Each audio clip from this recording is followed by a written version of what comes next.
Yesu asifiwe sana. Wakati huu ni wakati wa kujadili mada yetu. Mada inasema kwamba je, ni kweli kila kijana aliyekuwa kwenye mahusiano ana nia ya kuoa au kuolewa? Hiyo ndo mada yetu tuliokuepo nayo leo mezani. Sasa kama vijana tulikuwa tunaomba kujadili kwamba kuna watu wanakubali kwamba kila kijana aliyopo kwenye mahusiano ni kweli ana nia ya kuoa, na kuna vijana wengine wanakataa. Unaona? Sasa tutakuwa tuna dakika mbili kila mtu. Mimi nadhani ingependeza kwamba kila kijana atakayekuja hapa labda atoe pointi moja, aielezee, amwachie na mwingine. Kwanza tutaanza na upande wanaokubali kwamba kila kijana aliyepo kwenye mahusiano ana nia ya kuoa au kuolewa. Tutaanza na huu upande, baadaye atafuata huu upande. Kwa hiyo mimi nadhani iwe hivyo. Pointi moja unamwachia mwingine, pointi moja, hivyo hivyo. Muda ni dakika mbili nadhani zinatosha. Yaani ukimaliza hiyo pointi ikiisha, mtu akanini, kama una pointi nyingine unanyosha mkono, tunaendelea na wewe. Sio kwamba eti ukitoa pointi moja umemaliza. Hapana. Ni ukaribishe upande wanaokubali. Niwakaribishe kuna mtu ambaye atakuwa wa kwanza hapa. Tufungulie na ukurasa. Karibu. Bwana Yesu asifiwe. Kwa majina naitwa Edina Simon. Nipo hapa kwa ajili ya kusapoti mada hii inayosema kwamba je, ni kweli kila kijana ana nia ya kuoa au kuolewa?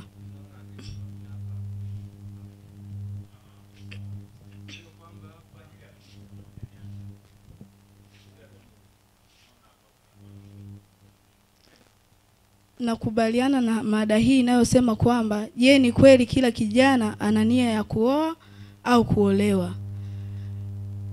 Ni kweli kila kijana ana nia. Pointi yangu ya kwanza ni msimamo. Pointi yangu ni msimamo, kwa sababu kila kijana aliyeko kwenye mahusiano anaangalia msimamo wa mwenzi wake. Hivyo kupitia huo msimamo kunampelekea kijana awe na nia ya kumuoa binti, au binti awe na nia ya kuolewa na kijana huyo. Pointi yangu ndio hiyo. Labda kama kuna swali.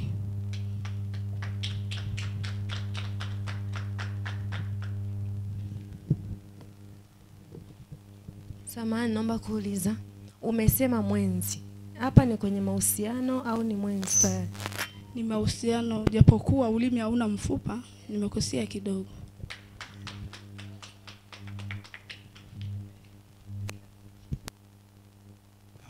Kuna mtu anaweza kuongezea hapo kwa alichokisema ndugu yetu? Karibu. Asante. Mimi sina cha kuongeza. Na mkosoa pale mpinzani wangu kidogo. Amesema Edina atengue kauli ya kusema mwenzi. Mchumba naye ni mwenzi, si ndio? Anaweza kuwa mwenzi mchumba wake, si ndio? Ukishasema wake, sawa? Tukishasema wake, basi anaweza kuwa ni mwenzi, si ndio? Mimi ndivyo ninavyoona. Wewe usiseme hapana. Kama unasema hapana, basi chukua mic nikusikie kwa nini unasema hapana. Mchumba anaweza kuwa mwenzi. Mimi ndio ninavyoona. Ndio mwenyekiti. Tumia muda kidogo kuelezea. Upendeleo umeanza. Imesemekana kwamba eti mchumba ni mwenzi. Yaani mimi ninavyojua mwenzi ni yule ambaye mmefunga naye ndoa, si ndio? Huyo ndio mwenzi wako ambaye mmeshakuwa mwili mmoja au miili miwili. Hizi sio mwenzi. Asante. Nakaribisha upande wa pili wanaokataa kwamba kila kijana aliyepo kwenye mahusiano ana nia ya kuoa au kuolewa. Kwenye point huku dakika mbili. Bwana Yesu asifiwe. Kwa majina naitwa Jonas Juma. Mimi natoka kwenye upande huo huku ambao unakataa. Mada inasema, je, ni kweli kijana aliyepo kwenye mahusiano ana nia ya kuoa au kuolewa? Si kweli. Pointi yangu ni pumziko kwa wale wanaoyapitia. Kuna watu wanaingia kwenye mahusiano sio kwa ajili ya kuoa, ila ni kwa ajili ya kupumzisha fikra na akili zao kwa wale walioyapitia kwa siku nzima.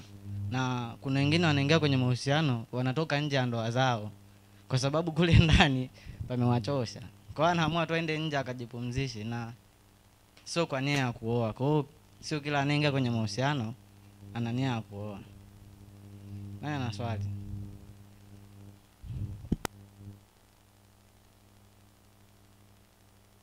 Niseme kwamba basi kama hana nia ya kuoa, basi huyo hana maadili. Hana maadili. Ni kweli kwa hana sababu maadili. Lazima kila mtu awe na nia ya kuoa. Ndio maana sasa kuna vijana wenye maadili na hao wasio na maadili. Ni agizo tulipewa, lazima humu duniani Mungu alisema nendeni mkaujaze ulimwengu. Kwa hiyo kila kijana lazima awe na nia. Yanapofika majira na wakati wa mtu kuoa au kuolewa, lazima awe na nia ndani yake ya kuoa. Kwenye swali kuna majira na wakati. Kila kijana aliye kwenye mahusiano, ina maana hakuna majira leo yeye kuna wakati, sawa? Kuna vijana ambao wanaingia nje na wanaoingia ndani ya muda. Kwa hiyo wale walio nje tuwajadili wenyewe au sio kila kijana ana nia ya kuoa. Ngine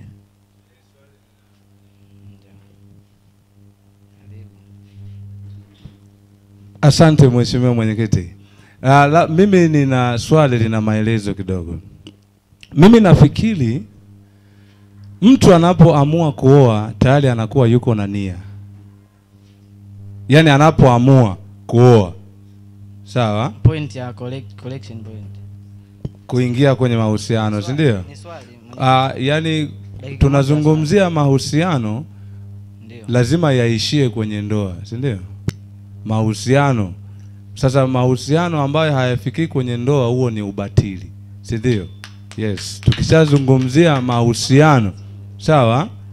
Tunazungumzia juu ya mahusiano mpaka kufikia kuolewa. Kwa hiyo hapa tuko tunajadili pia swala la ndoa, si ndio? Kwa hiyo mimi nafikiri kijana yote anayeingia kwenye mahusiano anakuwa yuko kwenye nia kabisa ya kuoa. Labda kama mtoa point aniambie lengo hilo la kuwa kwamba kuna vijana wanaingia kwenye mahusiano halafu hawana nia ya kuoa, basi kama ye yuko hivi hapa atuthibitishie kama anayo mawazo. Lakini sisi vijana kama sisi ambao tayari tumeshaingia kwenye ndoa, tulipoingia tu kwenye mahusiano tayari tukafikia kwenye nia ya kuoa, mpaka sasa nimeoa. Lakini huyu yeye kama ana nia ya kuingia kwenye mahusiano au ashaingia kwenye mahusiano mpaka sasa hivi hajawa na nia ya kuoa, atuambie. Sasa ngoja ni naomba mwenyekiti point naomba dakika. Nafikiri tumsikilize mwenyekiti. Mwenyekiti ndo anaongoza kikao. Umechukua muda wangu, lakini mwenyekiti nitunzie muda. Amechukua muda wangu kuongea. Mimi nadhani Amechukua muda wangu kuongea, lakini asante. naomba nimjibu. Nisikilize sasa. Upendeleo. Nisikilize. Mimi nadhani muda umetosha na tujitahidi basi. Samahani lakini. Nimeulizwa samahani. Jitahidi kama tutatumia dakika 2 kwa muda mmoja ingetosha. Sasa na kuongeza kama dakika kadhaa, jaribu kuelezea alichokisema hapa ili tufate muda unavyotaka. Swali limeulizwa kwamba mada yetu ni kwamba je, kila kijana aliye kwenye mahusiano ana nia ya kuoa au kuolewa, sawa? Na umeniambia kwamba sio kila kijana hana nia. Pointi yangu ilikuwa kwamba sawa, ndio kweli kila kijana wewe umesema ana nia, si ndio swali lako? Pointi yangu niloisema ni kwamba wanaingia kwenye mahusiano kwa ajili ya kupumzisha fikra na mili zao, sawa? Swali lako ulilouliza halimo kwenye pointi yangu. Sasa sijaelewa unamaanisha nini na kuanza kuniambia sijui mimi kama nina fikra hizo sijui za kuoa au wewe ulikuwa unamaanisha nini labda mjombe? Asante, muda umeisha. Na nakaribisha upande wa pili wanaokubaliana. Kuna mtu mwenye pointi karibu.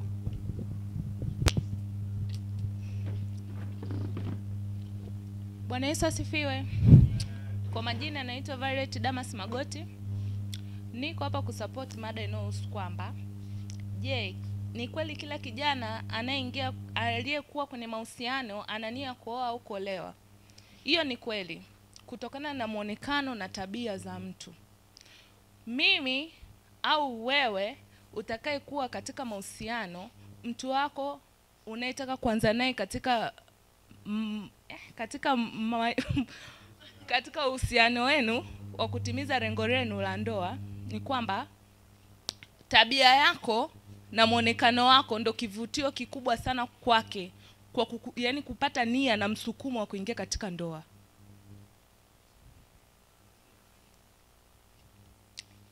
Aya, nikishazungumzia hivyo, vijana wengi wa sasa katika hii dunia tumekuwa na akili potofu, especially kwenye upande wa wanawake sana. Wanaume wengi na vijana wengi upenda mwanamke yule mwadilifu, mwenye ulka ya kumcha Bwana siku zote, na mwanamke yule mwenye msimamo katika mahusiano yake na kumtukuza Bwana Mungu wake. Maana hata tukiwepo kanisani tunafundishwa sana kwamba yani mwanamke mwema au mume mwema upatikana kwa Bwana. Karibu.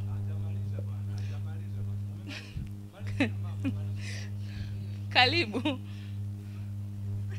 Tufanye kitu kimoja. Yaani tutakuwa tunatoa dakika 2 unazimaliza, afu tunatoa dakika 1 ya mahojiano.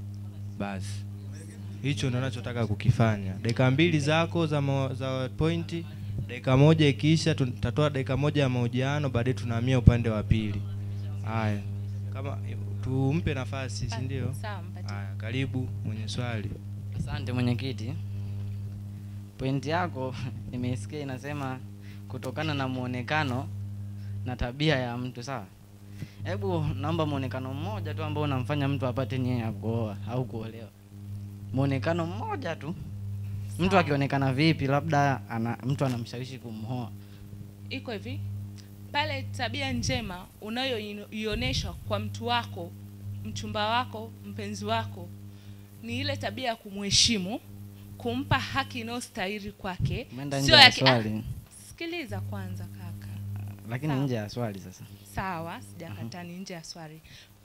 Pale unapokuwa katika mahusiano, hata wewe na mtu wako, vene asipokuheshimu, asipokupa yani ile munkali ya kuwa naye karibu siku zote, akikuonesha dharau au kukuonesha kwamba hajari chochote kuhusu wewe, lazima uta move on. Uongo kaka? Uongo kaka? Ngoja niulize swali langu tena. Yaani usiende nje ya swali langu. Nimekuuliza hivi.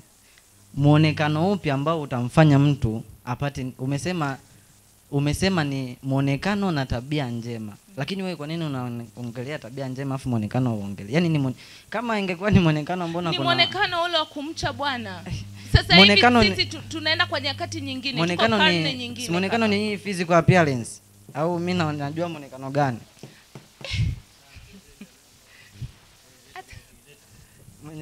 Mwenyekiti. Muda umeisha. Huu hapa. Nakaribisha upande wa pili. Upande huu mwenye pointi.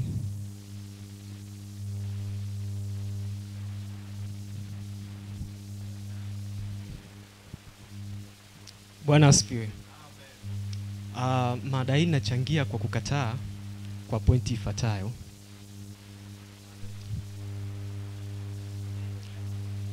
Mada ni mila na desturi. Ndio. Pointi yangu. Mada tunaoizungumzia ni je, ni kweli kila kijana aliyekuwa kwenye mahusiano ana nia ya kuoa au kuolewa? Pointi yangu ni mila na desturi.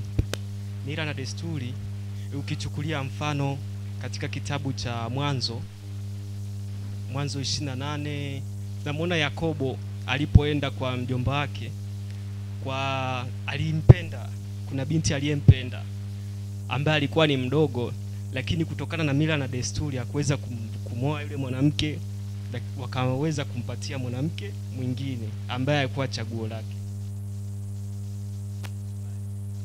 Labda mwenye swali nitamkaribisha. Naona swali hamna. Mwenye nyongeza pointi?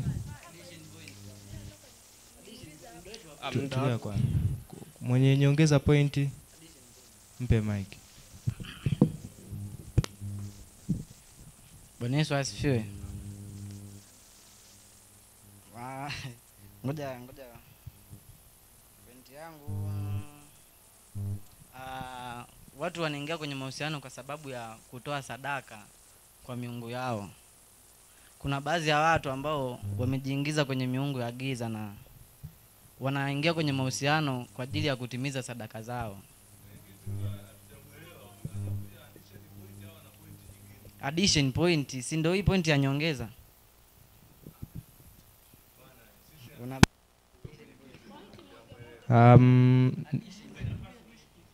Ipo hivi, nachokifanya hapa, huyu kila mtu ana dakika 2, si ndio, za kuongea pointi yake.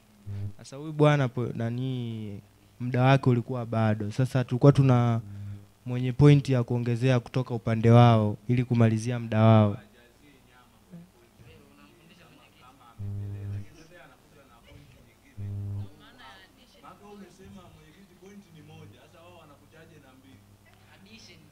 Yaani tunachokifanya sawa ni kwamba sisi haikatazi kwamba mwenzako umetoka na pointi fulani wewe ukaingia na pointi fulani.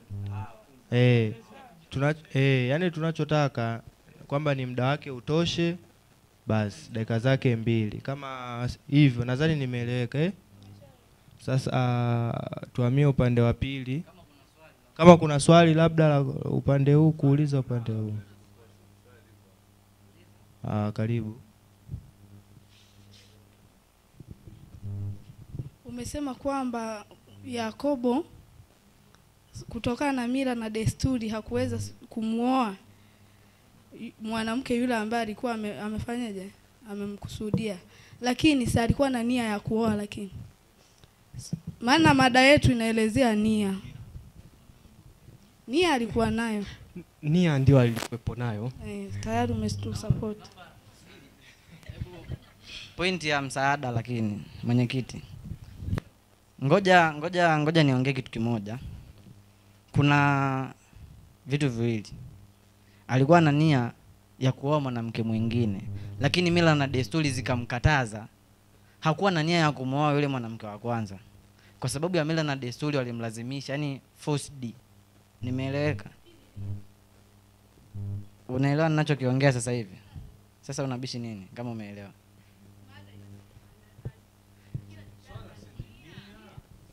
Alikuwa na nia ya kumwoa mwanamke mwingine, aliingia kwenye mahusiano. Asante, muda umetosha. Ipo hivi, mimi walichokisema Daudi ni kwamba unazungumzia kitabu cha cha Mwanzo, unamgusia nani? Yakobo, ambaye alikuwa na nia ya kuoa mtu mwingine, akakatazwa kwa sababu ya mila na desturi, si ndio? Alikuwa na nia ya kumwoa mtu fulani, akakatazwa, akatafutiwa mtu mwingine wa kumwoa, si ndio? Nisikilize sasa kwanza. Unaona? Kwa hiyo ina maana kwamba alipokuwa ameenda kabla hajatafutiwa mtu mwingine wa kumwoa, alikuwa na nia ya kumwoa huyu ambaye alikuwa ameanza naye mahusiano. Mila na desturi ndio ikamkataza na kutafutiwa mtu mwingine, si ndivyo? Naomba nimsaidie kujibu. Sawa. Pointi yake ni kwamba mila na desturi zinazuia, yani zinamfanya kijana asiwe na nia ya kumwoa huyu. Kwa nini? Raheli na Lecho walikuwa ni ndugu. Kwa sababu ya mila na desturi aliingizwa kwenye mahusiano ambayo yeye hakuwa na nia nayo. Yaani issue si nia unayosema yao wewe. Hakuwa na nia na mwanamke yule, lakini mila na desturi zilimforce. Kwa hiyo nia haipo, lakini anaoa pasipo na nia. Sasa mimi nacho huyu tunaona kama tutapishana naye kauli. Kwa sababu gani? Au huyu Daudi anachokisema na unachokisema ni tofauti. Yakobo si ni yule tunayemwongelea. Nisikilize. Alichokisema Daudi ni kwamba Yakobo alikuwa anataka kuoa, si ndio? Si ndio Daudi? Ndio hivyo kabisa. Alikuwa anataka kuoa, si ndio? Alikuwa anataka kuoa. Aliyekuwa anataka kumuoa yule mwanamke, mila na desturi hazimruhusu kumuoa, si ndio? Akawa ametafutiwa mwanamke mwingine, si ndio? Ila yeye alikuwa anataka kumuoa huyu. Subiri, mimi nina maiki. Naomba nikujibu. Samahani, naomba sasa hii mtu mpe maiki yeye aizungumze hii point. Ndio tumekuja kwa point ya msaada hii hapa ndio naongea mimi. Hebu mpe aipseme kwa sababu imeleta mtafaruko hapa. Yaani hapo kitu ambacho mimi ni mila na desturi zinapelekea mtu sawa kukosa nia ya kufanyaje, ya kuingia kwenye mahusiano ya kuweza kuoa. Kwa sababu hapa tunaona Yakobo aliingizwa kwenye mahusiano ambayo hakuwa na nia nayo. Yaani hakuwa na nia ya kumwoa mwanamke yule, lakini ikatokea kutokana na mila na desturi baada ya makubaliano ya naziri walioweka kwa namna ya kumtumikia nani alipokuwa anamtumikia mjomba wake. Asante, umeeleweka. Karibu upande wa pili mwenye point. Upande wa pili wanaokubaliana na mada.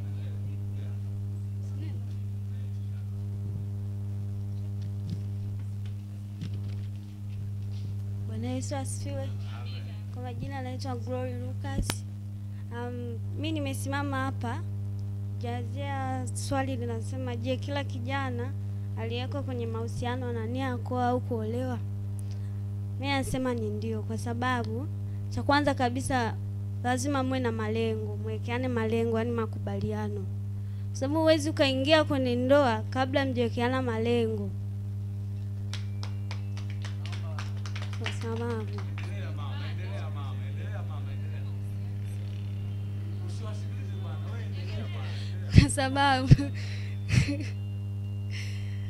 Kwa sababu hauwezi ukaingia kwenye ndoa kabla mjewekeana malengo. Halo, Bwana Yesu asifiwe. Mimi naomba mtu anapotoa point tumwache amalize. Hata atakachokiongea msikilize tu, baadaye kuna muda wa kuuliza. Si ndio? Mwache amalize point yake, muda utakuwepo wa kuuliza, utauliza. Karibu. Yaani natakiwa mimi na huyo mwenzangu tunayetaka kuingia kwenye ndoa, kwa sababu lazima tuwekeane malengo.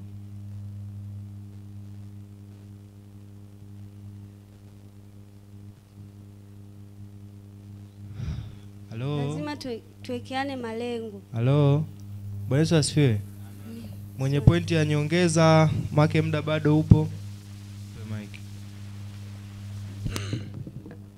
Asante mwenyekiti. Nafikiri hapa naonekana vizuri. Mimi na jazia pointi ya dada hapa aliyosema watu mnapoingia kwenye mahusiano lazima muwe na malengo. Hilo ni swala la msingi. Unapoanza mahusiano kumtafuta mwenzio, huwezi jua tabia alizonazo au huwezi jua anafikiri nini, lakini wakati mnakuwa kwenye mchakato ule wa mahusiano ndio unajua tabia ya mwenzio na malengo alionayo. Sasa vijana wengi unakuta umeingia naye kwenye mahusiano lakini malengo yake sio mazuri, malengo yake yanakuwa hayafocus kwenye swala la kumalizikia kule mbele muingie kwenye ndoa. Vijana wengi anakuforce baadaye muingie kwenye mahusiano ya njia za mkato. Sasa huyo anakuwa hana malengo mazuri. Ndio hapo sisi wanaume au wanawake wanaamua kuachana na uchumba, kukatiza. Yes.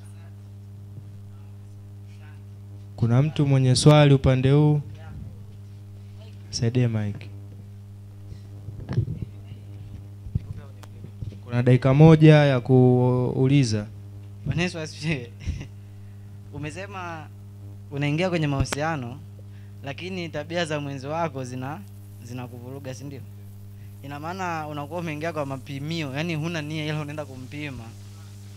Sasa hapana haja, wakati ndio umesema, yani umesema unaingia kwenye mahusiano lakini mwenzako anakuwa ana tabia zake umuelewi. Ina maana yule mwenzako wa pili hana nia ya kuoana na wewe, ila wewe una nia. Ila ndio maana swali linauliza kuoana kuolewa. Ina maana tunahamia kwa upande wa pili ambaye mwenzako sasa hana nia ya kuolewa na wewe, ila wewe una nia. Imekaa. Yaani yule mwenzako atakuwa na chenga ingawa wewe una nia, ila wa pili sasa hata kama unataka kumooa ila yeye hana nia ya kuolewa. Lakini mwingine si hana nia. Ndio maana akaleta kona, akaleta tabia mbovu, akaleta wizi sijui na nini. Lakini wa kwanza, wa pili hana nia. Bwana Yesu asifiwe. Naona muda umetosha. Majibizano dakika moja tulioweka kwa ajili ya majibizano imetosha. Tumetoka upande huu, si ndio? Sasa tuwakaribishe watu wanaokataa. Karibu. Bwana Yesu asifiwe. Kwa majina naitwa Lea Mmoja. Niko hapa mbele kupingana na mada inayosema, je, kila kijana aliyo kwenye mahusiano ana lengo la kuoa au kuolewa? Mimi nasema hapana, kwa sababu kuna vijana wengi wanaingia kwenye mahusiano kwa sababu ya ushawishi wa marafiki. Unakuta kuna rafiki yake labda yuko kwenye mahusiano, kanunuliwa vitu, kajengewa nyumba, kafanywa vitu vingi. Kwa hiyo kuna rafiki yake anamwambia kwamba ingia kwenye mahusiano, lakini yule anakuwa hana nia kabisa ya kuingia kwenye mahusiano.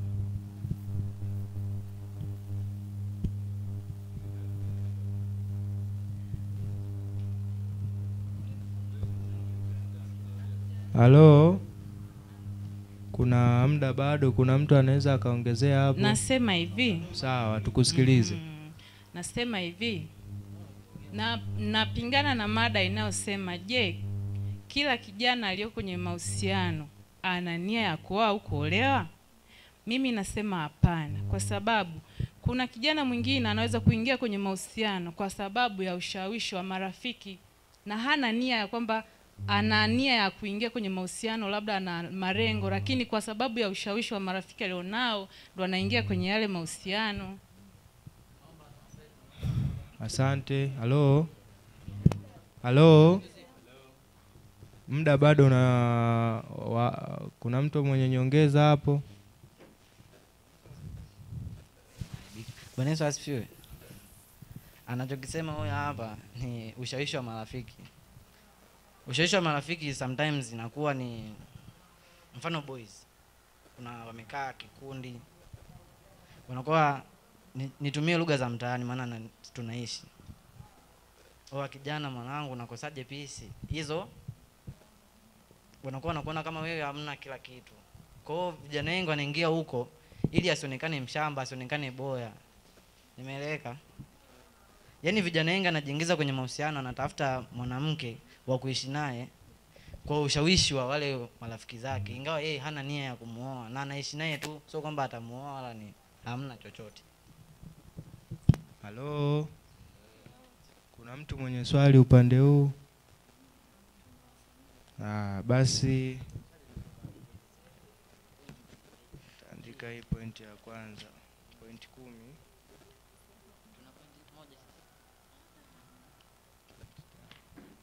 Haya, nakaribisha upande huu mwenye pointi.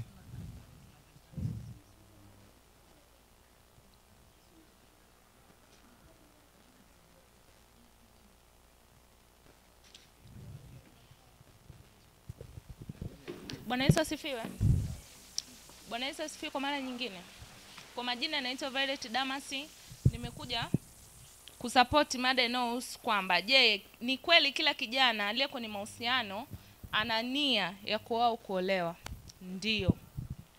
Nasema ndio kwa sababu kila kijana anayeamua kujikita kwenye mahusiano lazima hawe hana shughuli ya kufanya na hawe ana kipato. In short kwamba ni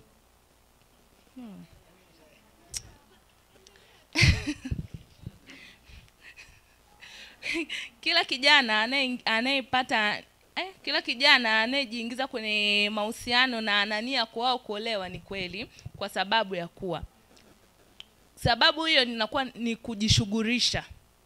Mimi naweza nikapata nia ya kuwa na mwanaume na kuingia naye katika mahusiano ya kindoa kwa sababu nina kipato changu kinachonikizi, naye pia ninachoona kinachomkizi, na napata msukumo na nia ya kuingia katika ndoa. Jambo jingine, kutokana na upendo wangu mimi na yeye, yaani upendo baina ya watu wawili utakapokutana kihisia na kukubaliana,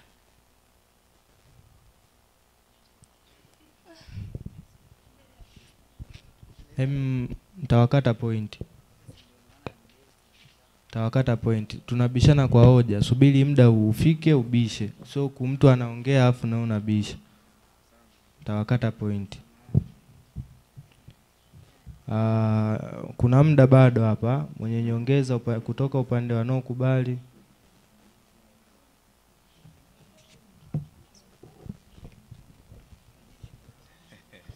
Karibu. Asante mheshimiwa mwenyekiti. Niko hapa kuendelea kujazia nyama kwenye pointi ya mjumbe aliyepita. Pointi inazungumza habari ya uchumi, pia inaweza kuwa ni kikwazo cha mtu akashindwa kufikia lile lengo ambalo alikuwa analitaka, si ndio? Iko hivi, mimi naweza nikawa na nia ya kutaka kuoa, sawa? Au binti anaweza akawa na nia ya kutaka kuolewa. Vizuri sana. Na akamapproach mtu akakubaliana. Lakini wanaweza wakafika kwa wazazi wakamuuliza binti au kijana, unataka kumuoa huyo binti, kwao wana maisha gani? Kijana anatakiwa aelezee. Unaona? Ikionekana ametoka kwenye pointi, ametoka kwenye familia maskini na wale ni matajiri kule anakotaka kuoa, wale wanakataa. Wanasema hauwezi ukamuingiza maskini kwenye nini? Kwenye familia yetu. Lakini kijana ana nia ya kumuoa. Asante. Au ana nia ya kuolewa. Yes. Kuna swali upande huu? Karibu. Yesu asifiwe. Umesema kwamba kijana anakuwa na nia na mwanamke anakuwa na nia, si ndio? Ila anaenda kwa wazazi, afu wazazi wanakataa. Wazazi ndio wana nia ya yaani, jamani, hebu naombeni msome swali. Je, ni kweli kijana aliyepo kwenye mahusiano ana nia yeye binafsi, sio wazazi wake? Ana nia ya kuoa au kuolewa, so yeye, yani sio wazazi wake. Na pointi nyingine mmesema kipato. Kipato sio sababu ya mtu kuoa. Yaani kipato sio sababu ya mtu kumfanya aoe. Kuna watu, ina maana maskini wasingeolewa. Watu wasiwe na, yani watu wasiwe kuwa na basic needs zile, msosi na nguo na nini, wasingeolewa. Kwa hiyo matajiri tu wangeolewa, afu maskini wangebaki mtaani. Asante.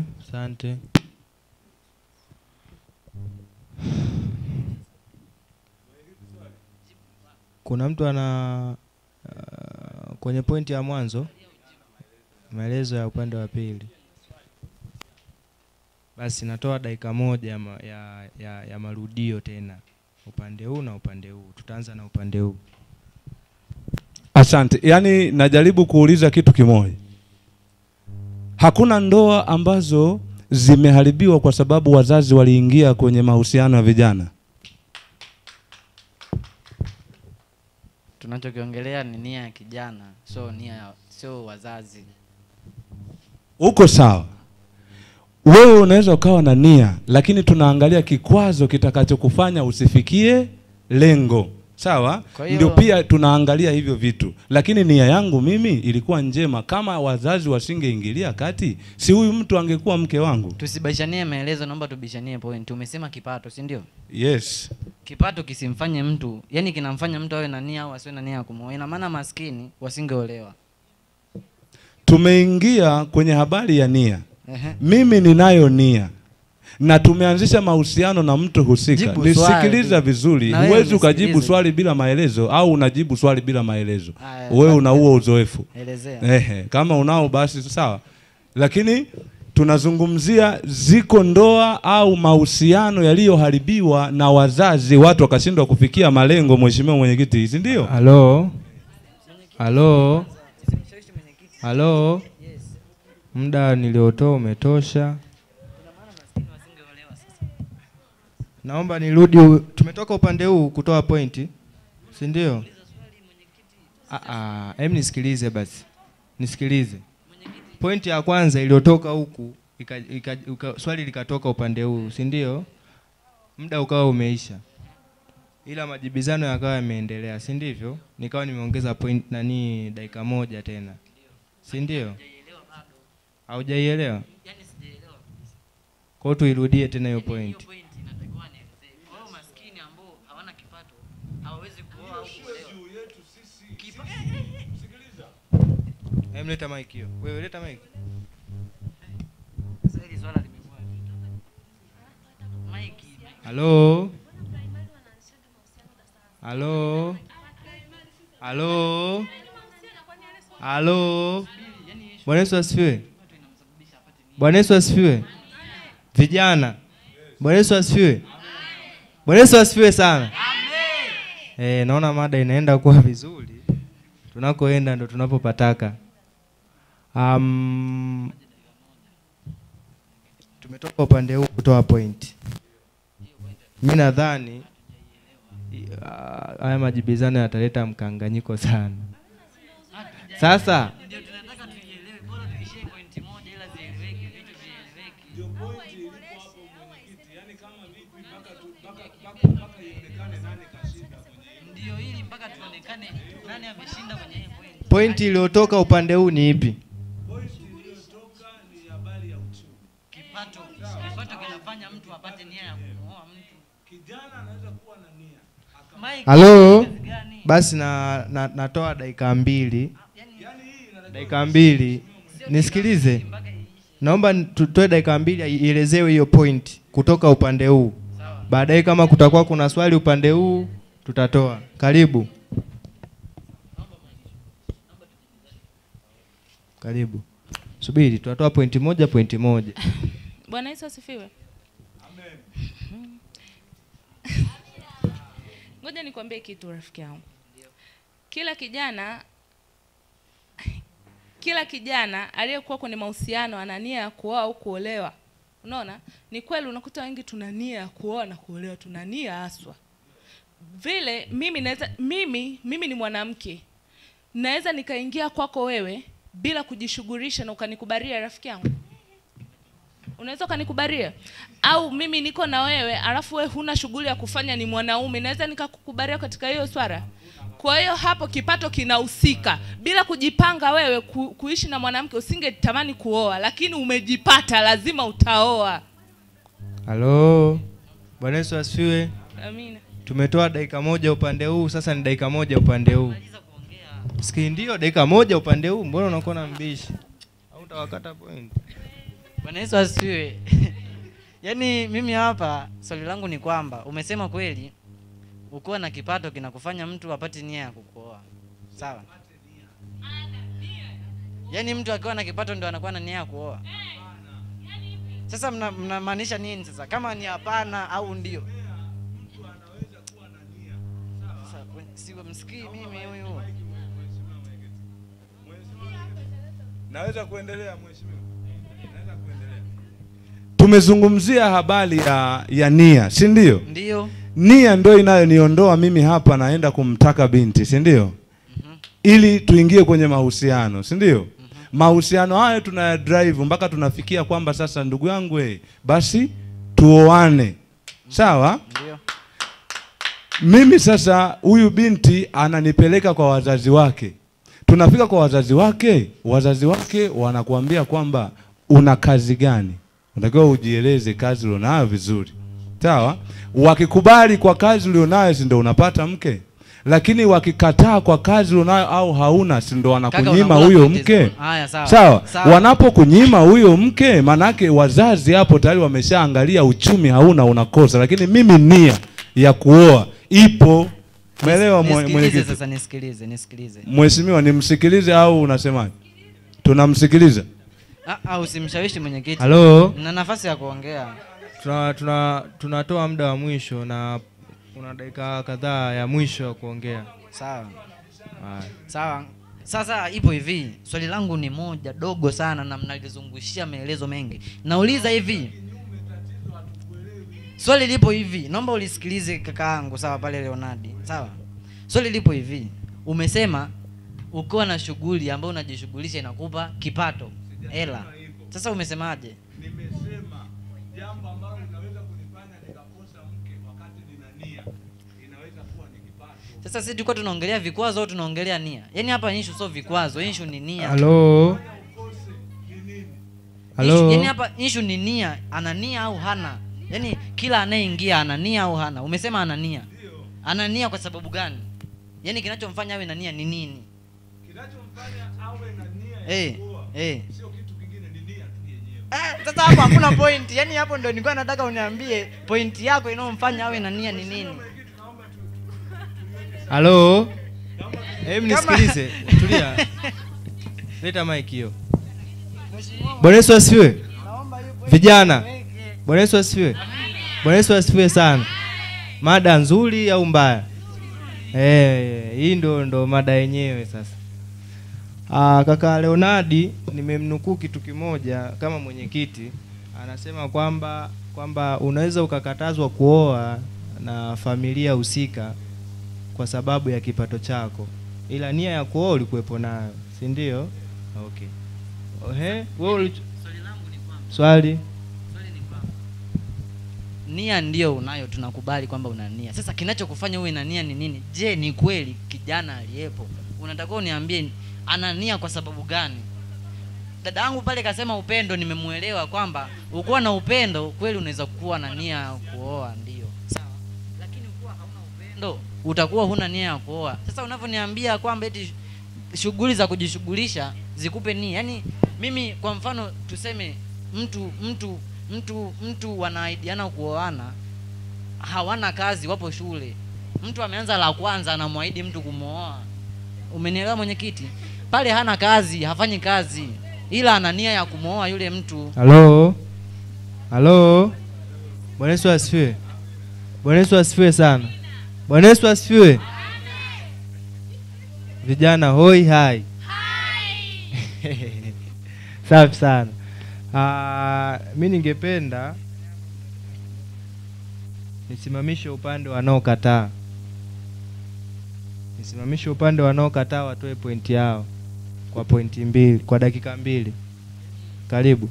Pointi au tu pointi mpya, pointi mpya. Bwana Yesu asifiwe. Nipo hapa kukataa. Si kila kijana. Je, ni kweli kila kijana aliyeko kwenye mahusiano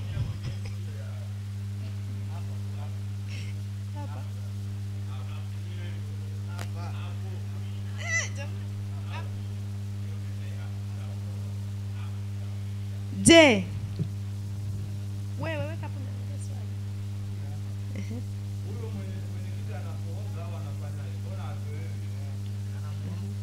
Je, ni kweli kila kijana aliyeko kwenye mahusiano ana nia ya kuoa au kuolewa? Hapana. Vijana wengi walioko kwenye mahusiano hawana nia ya kuoana kwa sababu uongo. Vijana wengi ni waongo. Yaani amemtamani tu binti, akamrubuni kwa maneno yake ya uongo ili ampate kwa ajili ya kujistarehesha. Kwa mfano, Delila, Samsoni alijua amempata mtu ambaye ana nia kweli, lakini kumbe ni muongo. Kwa hiyo kumbe Delila yeye alikuwa na ya kwake kwa ajili ya kulipiza nini? Kisasi. Kwa hiyo sio kila kijana aliyeko kwenye mahusiano ana nia ya kuoa au kuolewa. Hakipo, sahau. Halo? Halo? Bwana Yesu asifiwe. Mjumbe katendea nafasi dakika kazitendea nini? na dakika zake 2. Kuna swali upande huu? Karibu. Mheshimiwa Mwenyekiti, asante. Kulingana na maelezo ya mjumbe, amesema kwamba vijana wengi hawafikii malengo yale ya mwisho ni kwa sababu ya nini? Ya uongo. Sawa. Lakini tunaangalia Samsoni. Samsoni kama Samsoni, yeye alikuwa na nia kabisa ya kumpenda nani? Kumpenda Delila. Si ndio?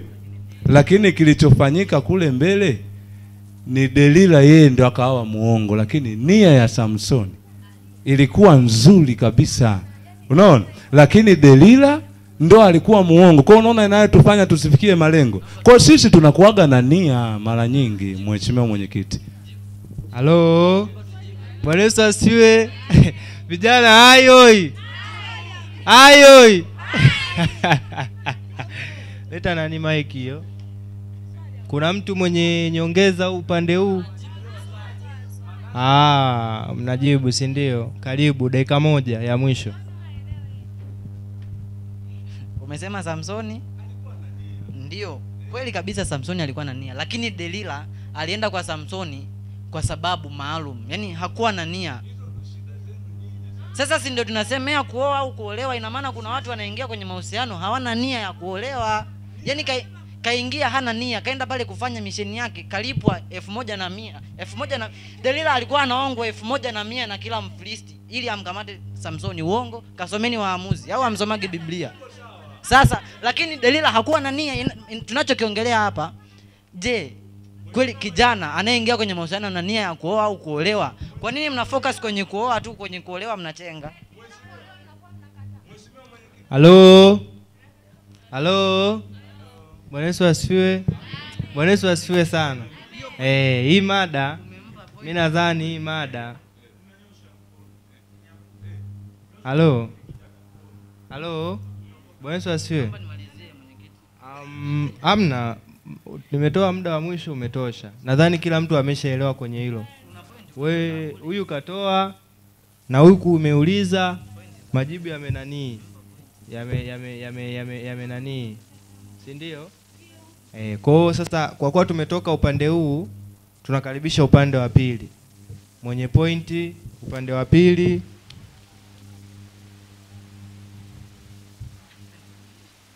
Karibu watu wanaokubali kwamba ni kweli kila kijana aliyekuwa kwenye mahusiano ana nia ya kuoa au kuolewa. Karibuni. Karibu kaka.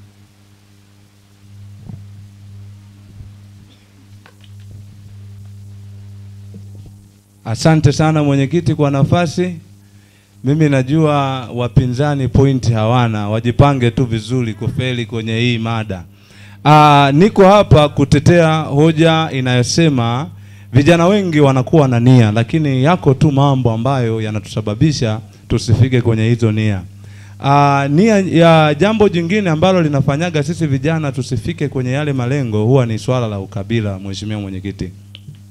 Mimi kama kijana naweza kumpenda binti vizuri sana, tukakubaliana naye vizuri sana, sawa? Lakini sasa ninapotaka sasa kufikia hitimisho la kutaka kumuoa huyu binti, tunafikia kwenye swala la ukabila. Binti ananiuliza, wewe ni kabila gani? Unaona? Sasa swala la ukabila linaingiaje wakati mimi nina nia ya kumuoa? Umeona? Kwa mimi nataka kumuoa yeye, lakini anaingiza swala la ukabila. Hiyo inanifanya mimi nisifikie mwisho wa nia yangu ya kumuoa yeye. Naweza nikaahirisha kwa sababu yeye anaonekana hataki mme, anataka nini? Anataka kabila. Naona Mheshimiwa Mwenyekiti, hiyo ndo hoja yangu ya msingi. Halo. Kuna dakika 1 imebaki upande wenu. Anaweza kuongezea hapa. Kuna dakika 1 hapa. Naomba niongeze hapo kwenye swala la ukabila. Hapo kwenye swala la ukabila inaingia kwamba sisi vijana wengi waga tunaendekezaga mira na desturi. Mimi naweza nikawa ni kabila langu mimi ni mtu wa Msoma, Mkuria. mtu unayemkuta labda ni Mnyamwezi. Kwenye hilo swala ukuta huyo mkaka naye kavutiwa. Na huenda alikuwa anahitaji kwamba hapate kabila fulani kama Mkuria, watu wa Msoma. Akakutana na mimi Mkuria. Kwa hiyo nakuta yani katika ile situation aliyokuwa anahitaji kwamba niwe ni kwenye mawazo yangu mimi katika mahusiano yangu niwe na mwanamke fulani niingie naye hadi katika ndoa. Kwamba kabila fulani. Na kweli akakutana na mimi inamletea nia na uhitaji wa kunioa kwa haraka. Halo. Kuna swali upande huu? Kuna swali upande huu? Basi karibu. Bwana asifiwe. Dakika moja. Ndio. Cha kwanza, hawa upande wanaokubali wanachukua pointi zetu. Hapo mimi naomba achana na hayo nani, wewe toa pointi yako au uliza swali. Swali liko hivi. Amesema kwamba kuna ukabila unaweza ukapelekea mtu asiwe na nia ya kuoa. Kumbe na wewe unakubali kwamba vijana walioko kwenye mahusiano wanaweza swali nauliza, je, vijana walioko kwenye mahusiano wana nia ya kuoa au kuolewa? Mimi nakatani hapana. Nakataa kwa sababu ya ukabila. Sasa wewe umesema pointi ya ukabila. Hiyo pointi ya ukabila nilikuwa naomba maelezo ambao unaweza ukanipa yakajitosheleza, yasababisha kijana awe na nia kutokana na ukabila akawa na nia. Addition question. Halo. Swali lingine. Kakaangu pale kasema kabila linaweza kumzuia mtu kuoa. Sawa? Tunaongelea obstacles au tunataka reasons za kumfanya mtu awe na nia? Usiongelee vizuizi, basi ongelea sababu zinazomfanya mtu awe na nia kuolewa. Halo. Nakaribisha upande huu kujibu haya maswali yaliyotoka upande wa pili. Karibu.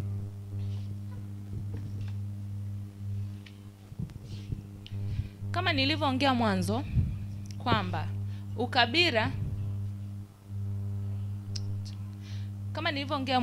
ukabila ni kutokana yani mahusiano yanayokusukuma, yani yanayokufanyia, yanakupa nia ya kuingia katika ndoa, kuoa au kuolewa, ni kutokana na ukabila.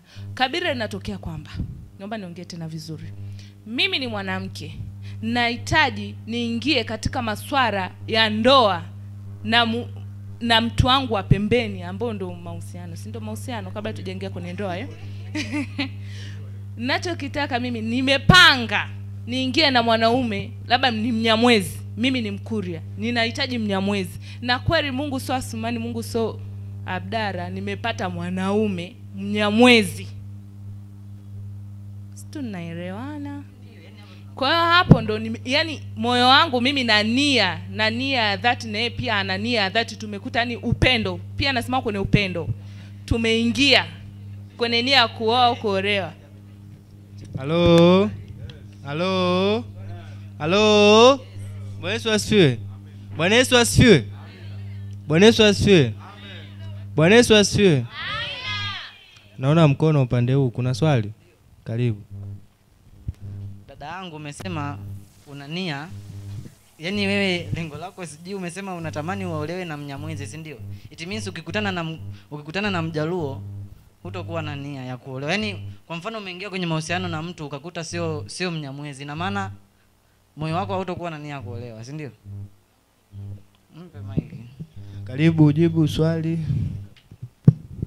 Hayo ni kama tu ni marengo yangu. Nimetolea mfano mimi. Sawa. Nina nia ya kuolewa na mwanaume wa kabila fulani. Sawa. Mungu wait. Ndio nakuja kukuuliza sasa hivi. Njoo usiende. Nakuuliza hivi. Kwa mfano umekutana na mimi first day. Sawa? First day nimekuapproach, umekubali. Sawa? Ukaingia kwenye mahusiano na mimi. After 4 days unakuja kujua mimi sio Mnyamwezi, unanikataa, unanipenda. Utaolewa na mimi au utaolewa? Samahani, naomba nirudi nyuma kabisa. Kuna kitu cha marengo. Naelewa? Siwezi kujiingiza kwenye mahusiano bila kukufahamu na bila kuwa na marengo na wewe. Lazima nielewe kila kitu kuhusu wewe. Yes, kabila lako, unakotokea, unapoishi, unapokaa, kila kitu. Naelewa kaka. Unamaanisha kwamba ukuwa una malengo ya kuolewa na Mnyamwezi, utaenda Tabora, si ndio? Doesn't matter, siwezi kwenda Tabora au nikaenda wapi. Hiyo ni juu yangu mimi. Ina maana sasa kwao kila unayeingia kwenye mahusiano naye unawekea vigezo vyako. Asipokizi vigezo vyako huna nia naye. Itimizi unaweka vigezo. Halo. Bwana Yesu asifiwe. Bwana Yesu asifiwe sana. Point imetoka upande huu.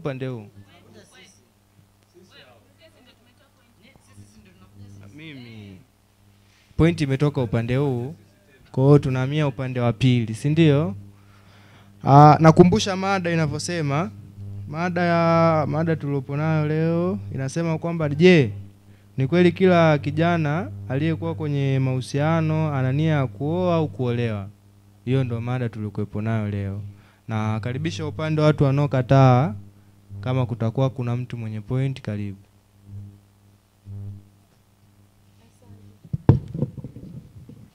Bwana Yesu asifiwe. Mada inasema je, ni kweli kila kijana aliyepo kwenye mahusiano ana nia ya kuoa au kuolewa?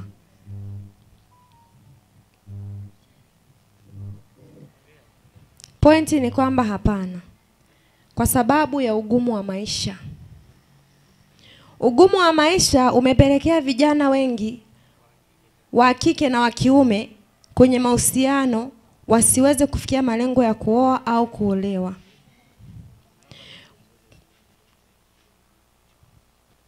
Kwa sababu vijana wengi wamekuwa ni wavivu wa kufikiria labda kufanya kazi.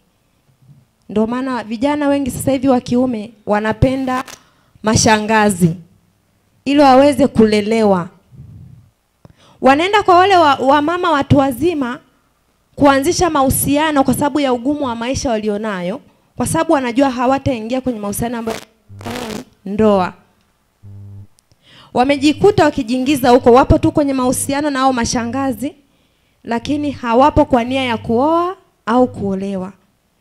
Na watoto wengi wa kike wamejiingiza kwenye mahusiano na wababa wenye familia zao ambao hawapo kwa nia ya kuolewa. Kwa ajili ya kumsaidia nini? Maisha. Kwa hiyo sio kila kijana aliyepo kwenye mahusiano ana nia ya kuoa au kuolewa kwa sababu ya ugumu wa maisha.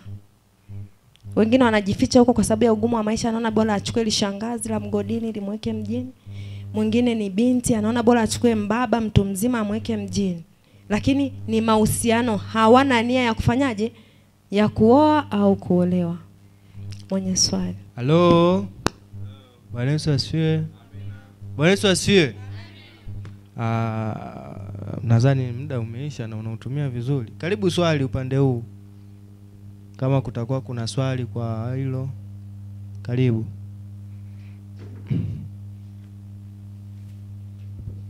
Bwana Yesu asifiwe. Samani mdada, kwenye hilo swala lako umesema kwamba ugumu wa maisha. Ndio kile kitu ambacho nimesema mimi awali kwamba kuhusiana na uchumi. Sikiliza. Ndio, sawa nimeshakuelewa. Kwamba sisi tunakubali. Naomba nikubishie hapo kwa kitu hichi. Katika jambo hili kuwa je, ni kweli kijana aliye kwenye mahusiano ana nia kuoa au kuolewa? Hicho kitu umesema kwamba maisha nini magumu, ugumu wa maisha ndio linasimama kwenye uchumi. Sawa? Ngoja nikwambie kitu. Katika hao maswala yako unaosema kwamba mwanamke sijui nini, lazima uchakarike. Uwezi yani lazima uingie kwenye ndoa ukiwa umeshajipanga. Halo. Ndio hayo mahusiano. Bwana Yesu asifiwe. Bwana Yesu asifiwe. Bwana Yesu asifiwe. Bwana Yesu asifiwe sana. Bwana Yesu asifiwe. Vijana oyai. Vijana oyai. Naona mkono. Kuna swali huko. Okay. Muda umeisha. Halo. Halo. Bwana Yesu asifiwe. Amina. Bwana Yesu asifiwe sana. Bwana Yesu asifiwe sana. Dakika tumetoa 2, katoa point dada yetu, tukatoa dakika 1 kwa ajili ya majibizano, imeisha.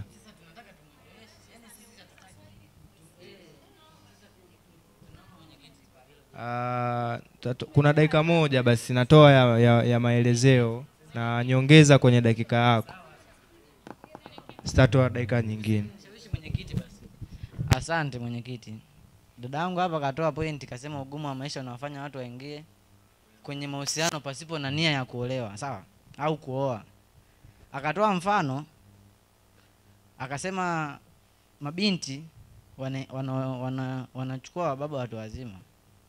Yaani ule ugumu anaopitia, anaenda pale kwa yule mbaba ili apate kitu cha kumfanya aendelee kuishi, ila hana nia ya kuolewa na yule.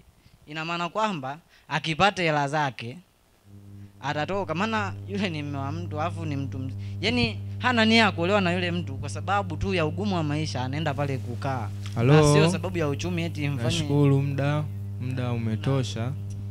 Bwana Yesu asifiwe. Bwana Yesu asifiwe. Amen.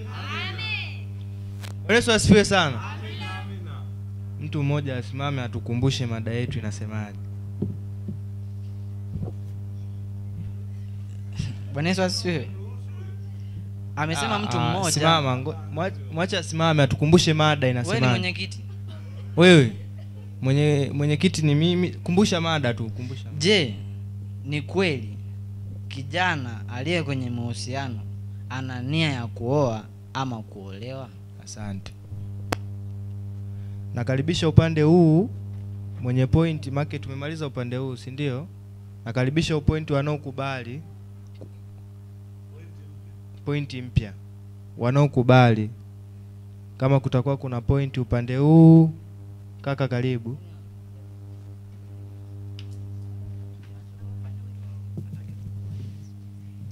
Ningependa utaratibu na ukimya. Asante mheshimiwa mwenyekiti. Naona wapinzani wetu wameshaanza kuonyesha hofu, kama unavyoona wanapiga kelele hapo, hiyo ni hofu tu.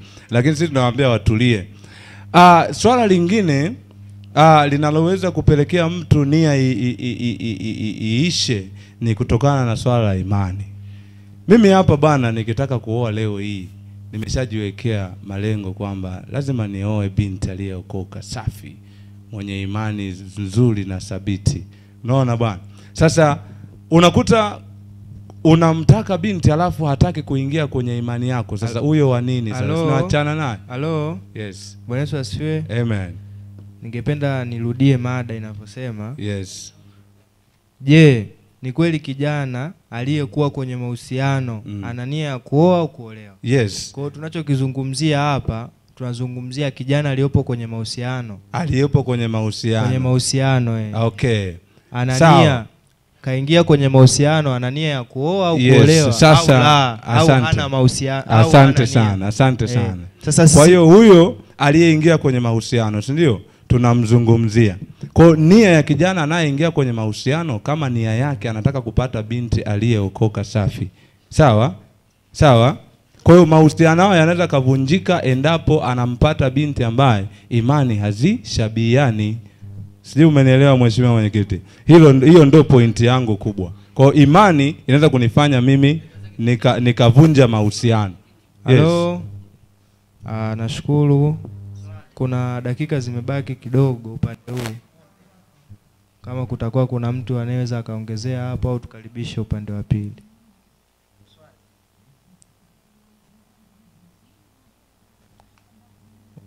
Halo? Sisi tumemaliza. Kwa ni waruhusu, makikuwa kuna muda wenu hapa. Nakaribisha upande wa pili kama kutakuwa kuna swali. Karibu. Bwana Yesu asifiwe. Jamani, tuongee mara ngapi? Kwa nini unaongelea vizuizi na uongelee vitu vinavyomfanya mtu awe na nia? Umesema una swali? Ndio, swali langu ni kwamba swali ni hivi. Haya, sawa, swali langu ni hivi. Je, mtu yani mkoa na dini, yani dini ndo zinakuwa chanzo cha mtu asiwe na nia? Yani dini wewe unaongelea vikwazo na uongelei sababu inayomfanya mtu atake kuoa. Yaani je, ni kweli mtu aliye kwenye mahusiano? Sasa kama ulikuwa ndio swali langu liko hivi. Ni kweli mtu aliye kwenye mahusiano ana nia? Kwa nini unaingia kwenye mahusiano na kama mtu ulikuwa unajua sio wa dini yako? Sasa naingiaje kwenye mahusiano kama sina nia? Halo. Sasa kwao haupo kwenye mahusiano. Halo. Haupo kwenye mahusiano. Bwana Yesu asifiwe. Naomba nimueleze. Bwana Yesu asifiwe. Ndio. Bado Bwana Yesu asifiwe. dakika zangu Naona dakika zimeisha hizo hapa. Sasa umeniingilia mwenyekiti. Ndio nipe mic. Tunzie muda wangu. Nipe mic. Mwenyekiti, huo ni unyanyasaji sasa. Nipe mic. Nipe mic. Halo. Bwana Yesu asifiwe. Amen. Bwana Yesu asifiwe. Amen. Bwana Yesu asifiwe sana. Vijana oyai. Vijana oyai.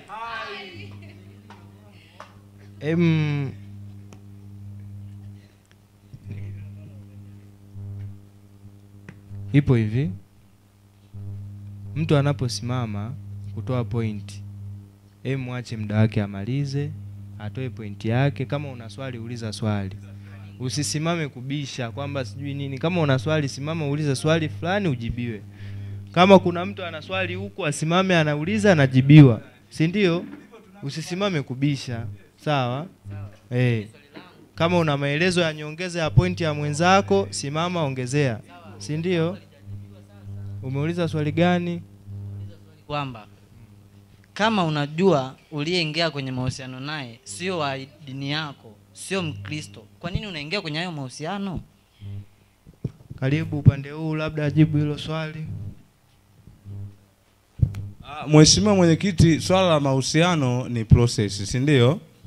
Unaweza ukaanza mahusiano alafu baadaye maswali ya msingi yakafuata, si ndio? Kwa hiyo hilo ndo linatokea kwa mtindo huo. Asante. Leta mic. Dada yangu pale aliniambia leta mic kwanza. Leta mic kwanza. Umejibiwa swali lako au hujajibiwa? Halijajibiwa. Umelizika na majibu? Hapana. Haujalizika? Una swali lingine? Ndio. Haya, karibu kwa swali moja la mwisho. Swali moja la mwisho. Ndio, nitarejea nyuma kidogo kwa dada yangu pale. Aliniambia kwamba hawezi kuingia na mtu kwenye mahusiano kama hajapata details zake. Akajua sasa wewe kwa nini utaingia kwenye mahusiano hujapata detail? Kwa nini sasa? Ndio tunataka mtuelezee. Yaani huu ni mlolongo mmoja. Huu ni mlolongo. Sasa mbona unanibishia nilikuwa naongea afu umekataa?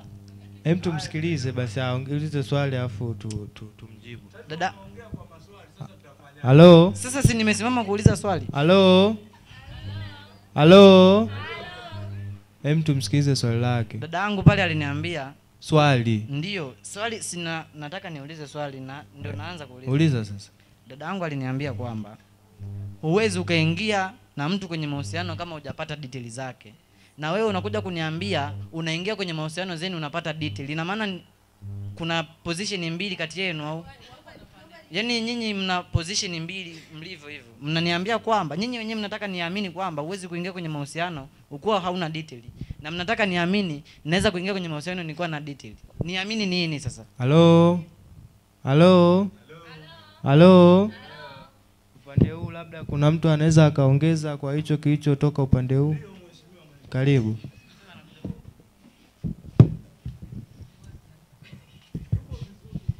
Asante mwenyekiti.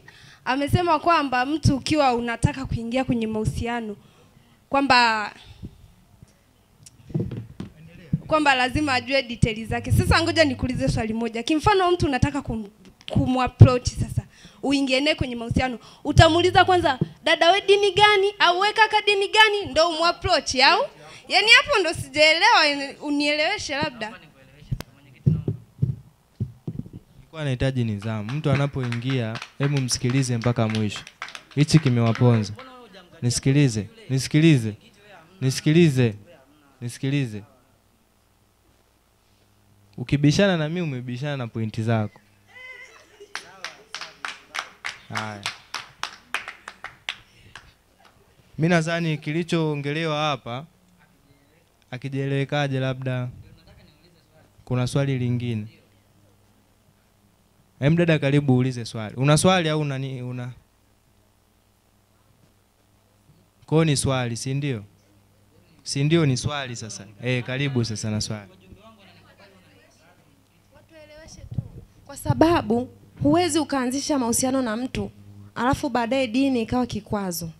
Kwa sababu mwanzo umeanza kutembea wote kufikia nia ya kuoa au kuolewa pale, eti ndo unasema dini kikwazo? Hapana. Hebu tuambie vizuri. Swali lingine la mwisho na majibu yatoke upande huu, tufunge hii nani? Tufunge hii point. Mheshimiwa, naomba unielewe kwanza wewe. Alafu zeni wanielewe hawa, sawa? Hizi point wanazozitoa hapa ni majibu ambayo yanataka yatujenge sisi, ambayo yanataka atuaminishe sisi kutoka kwenye position yetu kwenda kwao. Pointi zao zote ina maana zinasapotiana. Hapo kasema kwamba huwezi ukaingia kwenye mahusiano, kwa mfano mimi nataka mnyilamba, si ndio ulisema hivyo? Na ukasema huwezi kuingia kwenye mahusiano mpaka upate mnyilamba. Hapo kakaangu anakuja kuniambia hapa unaingia kwanza afu zeni unakuja kumjua mtu. Ina maana point yao moja ikatwe sasa kama ni nisikilize. Muongee point moja inayoeleweka.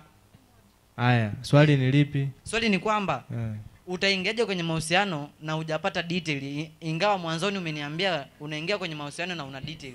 Natoa dakika moja kujibu haya mahoja yaliyotoka huku, baadaye tunafunga mjadala. Kuna mtu hapo? Dakika moja tu ya maelezo yanayotosha kujibu maswali ya. Mimi naweza nikakujibu hivi. Kwanza kabisa, mtu ukitaka kuingia naye kwenye mahusiano, huwezi ukamfuata ukamwambia dada unasali dini gani au wewe vipi? Yaani sawa inatokeaga mtu lakini hiyo sio lazima sana. Yaani sio lazima sana. Halafu swala la kwamba mtu uko naye kwenye mahusiano alafu ikatokea mambo ya dini yakaachanisha, hiyo huwa inatokea. Kimfano mimi, mtu kanifuata, labda nikagundua ni Muislamu, nikaamua kuachana naye. Kimfano mtu, sikiliza. Halo, nani? Bwana Yesu asifiwe. Bwana Yesu asifiwe. Inatosha. Bwana Yesu asifiwe. Bwana Yesu asifiwe. Bwana Yesu asifiwe. Upande huu Bwana Yesu asifiwe. Upande huu Bwana Yesu asifiwe. Haya. Nilikuwa na tulitoka upande huu ndo tukatoa mada, si ndio? Si ndio? Wewe.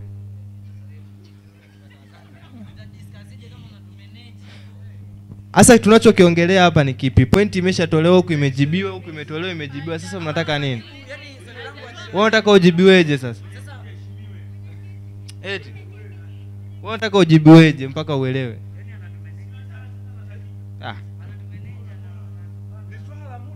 Muda umeisha, tutaongea mpaka asubuhi. Muda umeisha hapa. Tumetoa dakika 2 za dada zimezungumzwa. Dakika 1 ya maswali imeshazungumza. Tumeongeza nyingine. Haya, wewe unataka ufanyeje? Au unataka uelezeweje?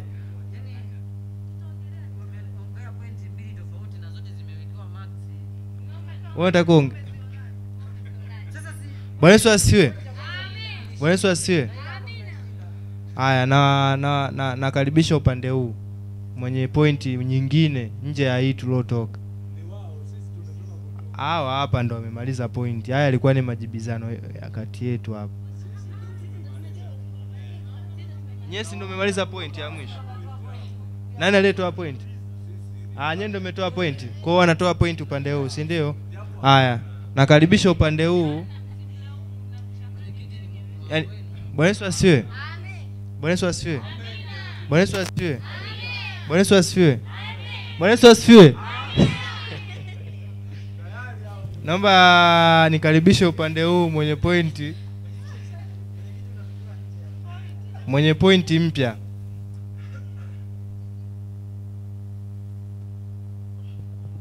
Karibu.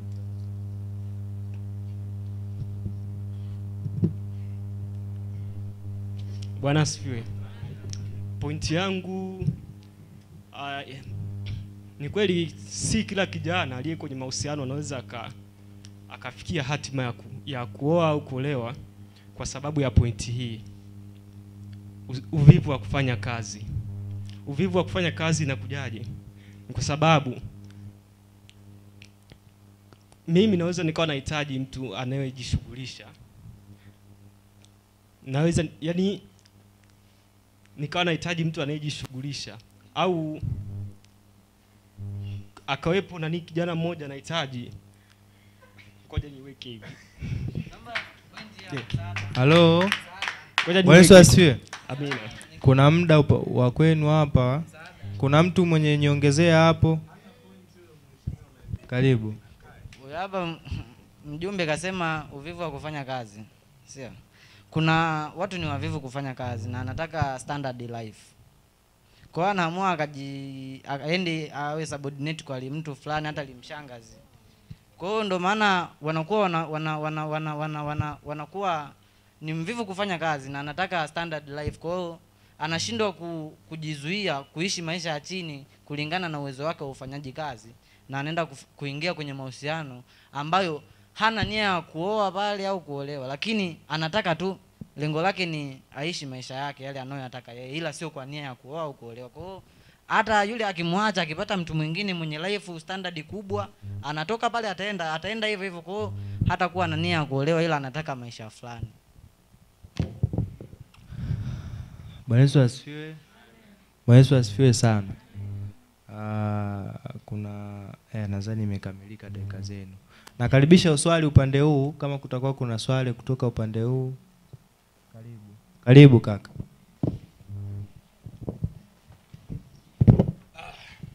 Asante sana Mheshimiwa Mwenyekiti kwa nafasi hii. Labda nichukulie mjumbe aliyepita tumweke kwenye nafasi ya kuwa awe mwanamke kwa mfano. Sawa? Kwa mfano, si ndio? Ili ni mtwange ili swali aweze kuelewa. Tunasema sasa kwa mfano, si ndio? Bwana Yesu asifiwe. Bwana Yesu asifiwe. Amen. Bwana Yesu asifiwe sana. Amen. Bwana Yesu asifiwe. Amen. Bwana Yesu asifiwe. Amina. Tuzungumzie point, toa tu point si ndio sasa ili tuulize swali. Unafikiri swali tunaliwekaje? Halo. Labda niseme hivi Mheshimiwa Mwenyekiti. Yaani wewe unaweza ukamkubali mtu ambaye ana uchumi mbovu wewe? Unaweza kumkubali mtu ambaye ana uchumi mbovu, unajua kabisa utalala njaa, unaweza? Niuliza mimi au?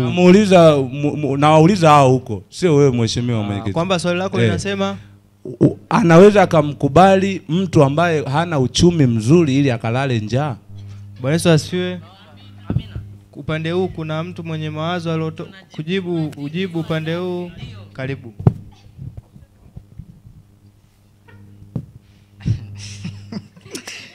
Kaka yangu, dada yangu, mimi nataka niwafunge kwa pointi zenu. Dada yangu pale kasema upendo.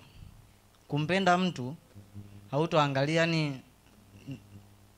yani kipato nini. Yani love ni spirit, yani ndani. So yani love unaweza kuelezea upendo ni nini? Yani uangalii out appearance, auangalii sijui nini magari na nini, ila unaangalia nini kinakusukuma kwake. Ndio maana kuna watu yani kuna watu anaishi na maskini ila ana ndoto ya kuwa tajiri kesho.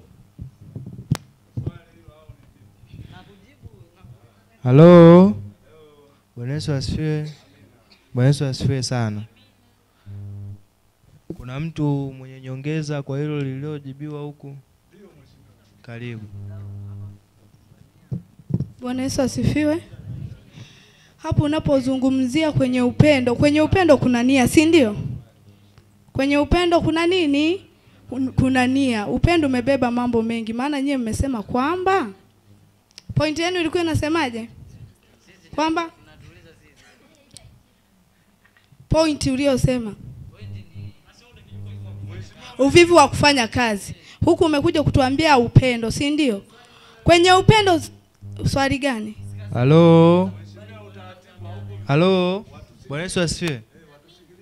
Naomba nisikilizwe mimi. Mtu akisimama kuongea kaa kimya. Mtu akisimama kuongea kaa kimya. Sawa?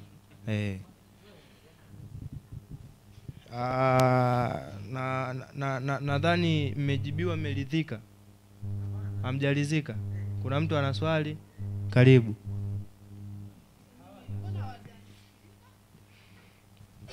Nimesema kwamba wamesikiliza, kwa hiyo wamelizika, wajalizika ndo tuwasikie. Nimesema kwamba mimi naweza kukubali kuolewa na mtu mwenye njaa, sijui nikalale njaa. Na mimi nimesema nawafunga kwa pointi za kwenu nyinyi. Mmesema unapata nia ya kuolewa kwa sababu ya upendo. Mtu unampenda so kwa vile alivyo, yani unampenda, yani love, spirit of love, yani hivyo, yani ndani ya moyo wako unampenda mtu. Kwa hiyo yani hauto discuss kwamba naenda kuishije na nini na nini, ila unaenda kuishi naye kwa sababu unampenda hivyo. Bwana Yesu asifiwe. Bwana Yesu asifiwe. Bwana Yesu asifiwe sana. Bwana Yesu asifiwe. Mimi nadhani aliyotoa mjumbe ameeleweka. Tunahamia upande wa pili ku pointi mpya. Pointi zimetoka huko. Kwa hiyo tunahamia upande huu, mwenye pointi mpya atoe hapa sasa tu. Karibu upande huu kama kuna mtu mwenye pointi.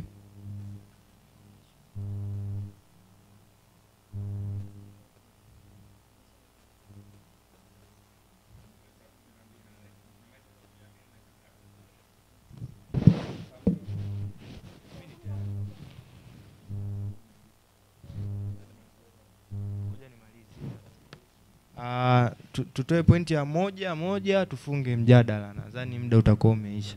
Pointi ya kwanza itoke huku, pointi ya pili itoke huku. Karibuni. Karibuni.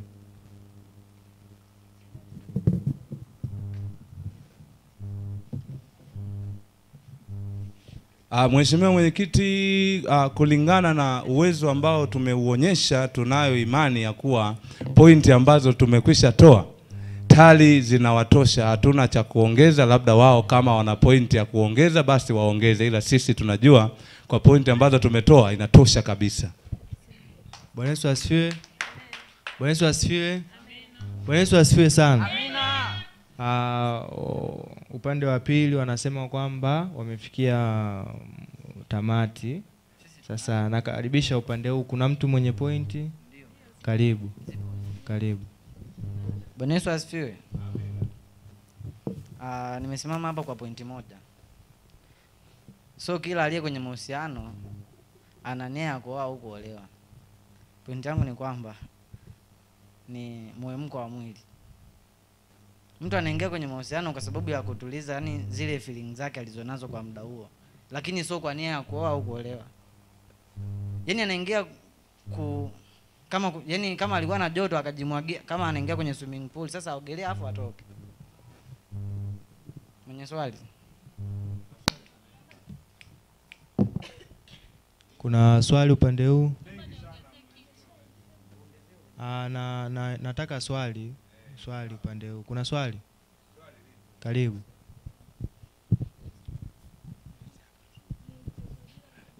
Mheshimiwa Mwenyekiti, hii point alishaiongea na tumeshauliza maswali. Hatuna swali la kuuliza hapo. Labda kama kuna point mpya. Nani kaiongea pointi hii? Wewe mwenyewe umeielezea hii pointi, habari ya muhemko na nini, tukaulizana maswali hapa. Which time mimi nimeuliza hii point. Kwa hiyo hatuna swali la kuuliza hapo. Tunataka pointi mpya Mheshimiwa Mwenyekiti. Mwenyekiti, pointi mpya. Pointi zangu zote nazikumbuka. Au kumbuki? Nazikumbuka. Sasa pointi zangu nisizikumbuke.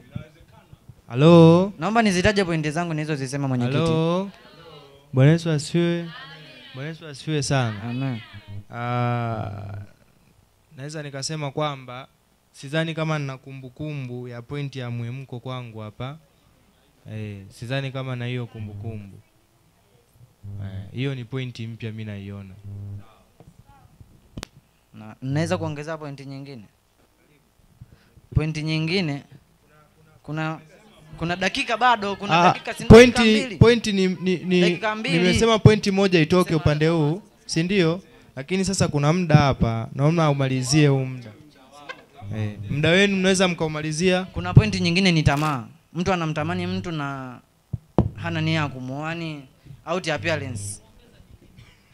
Pointi nyingine ni kutokuwa na mahusiano mazuri na wazazi. Asante, muda umeisha. Bwana Yesu asifiwe. Bwana Yesu asifiwe sana. Bwana Yesu asifiwe. Mada nzuri au mbaya?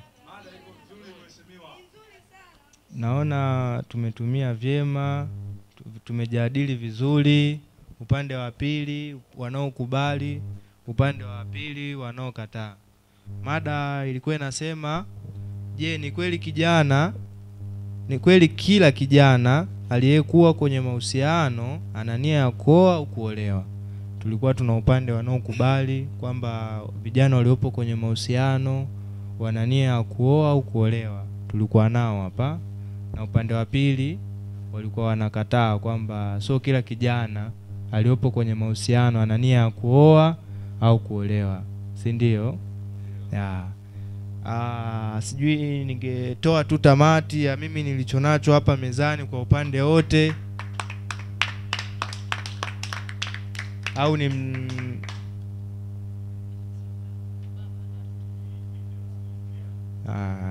okay. Bwana Yesu asifiwe. Bwana Yesu asifiwe sana. Bwana Yesu asifiwe. Kilichopo mezani hapa ni kigumu kukieleza. Eleza tu mheshimiwa mwenyekiti. Bwana Yesu asifiwe sana. Ila mimi nashukuru kwamba tumebishana kwa hoja. Pointi zilizotoka huku ni nzuri, zimelizisha. Maswali yaliyotoka upande huu ni mzuri, yamelizisha. Pointi zilizotoka upande huu ni nzuri na maswali pia, si ndio? Pointi nilizozipata upande huu, nianze na upande wanaokubali kwamba wanaokubaliana na mada yetu. Pointi nilizonazo hapa mezani kwetu au mezani hapa ni pointi 62.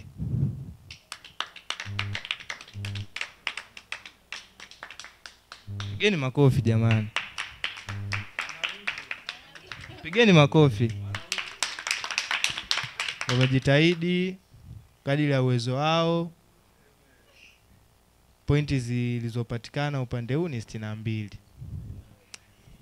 Na mimi upande uliokuwa wanakataa. Mpo tayari majibu yenu? Mpo tayari? Mpo tayari?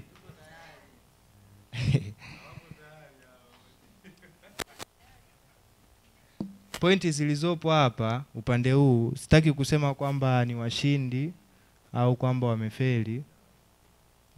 Mimi nimekuwa kama jaji, nimesimama upande huu, nimewasikiliza pointi zao, na upande huu nimesikiliza pointi zao.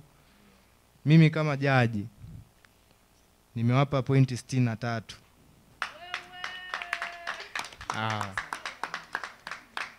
Pointi 63.